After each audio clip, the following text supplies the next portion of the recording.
လူပေါင်းတန်း80နီးပါးကအမ်ဘာပေကို Real Madrid ကနေထွက်ထော်ကိုတောင်းဆိုနေကြတယ်။ပြီးတော့ဒီယာကအစကတည်းကခံမလို့ရခဲ့တဲ့ကိစ္စလို့ငါထင်တဲ့အကြောင်းကိုမင်းကိုပြောပြမယ်။အမ်ဘာပေကပြောင်းရွှေ့ခြင်းမရှိဘဲအခမဲ့ချုံလာခဲ့တာ။အဲ့ဒါကကောင်းတယ်လို့ထင်ရပေမဲ့အမှန်တကယ်ဘာကိုဆိုလိုလဲနားလေသွားရင်ကိစ္စကမတူတော့ဘူး။ Real Madrid ကသူ့ကိုစာချုပ်ချုပ်ဆိုခြင်းအမြောက်အများပေးခဲ့ရတယ်။အသင်းထဲမှာလစာအမြင့်ဆုံးပေးရတယ်။ပြီးတော့ဒီကလပ်မှာဘယ်ကစားသမားမှမရဘူးတဲ့အထူးအခွင့်အရေးတွေပါပေးခဲ့ရတယ်။အသေးပဲကတော့အသင်းအဝိတ်ခန်းထဲမှာကိုယ့်နေရာကိုမတက်တည်ပြသေးခင်ကတည်းက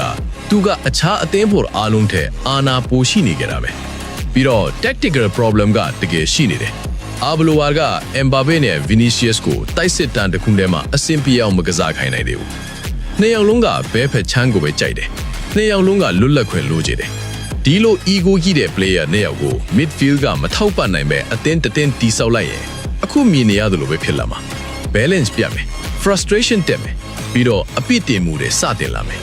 ဒါပေမဲ့ငါတို့အထူးစိတ်ဝင်စားစရာကဒန်ယာမဟုတ်ဘူးစာဒီနီယာရဲ့ yacht မဟုတ်ဘူး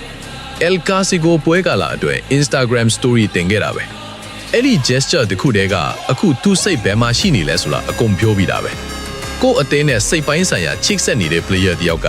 အသင်းနှစ်စိမ်နဲ့ရှုံးနေချိန်မှာဖုန်းထုတ်ပြီး social media မသုံးဘူး။အမ်ဘာပေကတဲလန်မရှိလို့ Real Madrid မှာမအောင်မြင်တာမဟုတ်ဘူး။သူကြရှုံးခဲ့တာကသူရောက်လာမှုကိုဘယ်သူမှအမှန်မှန်ကန်ကန်မစီမနိုင်လို့ပဲ။ကလပ်လည်းမလုံနိုင်ဘူး။နီးပြလည်းမလုံနိုင်ဘူး။သူကိုယ်လည်းမလုံနိုင်ဘူး။ပြီးတော့နောက်30ရက်မကြည့်ခင်မှာပဲသူက France ကို World Cup မှာဦးဆောင်ရတော့မယ်။ follow လုပ်တာဘာလို့လဲဆိုတော့ဒီဇယ်လန်ကအခုမှစောက်တာပဲ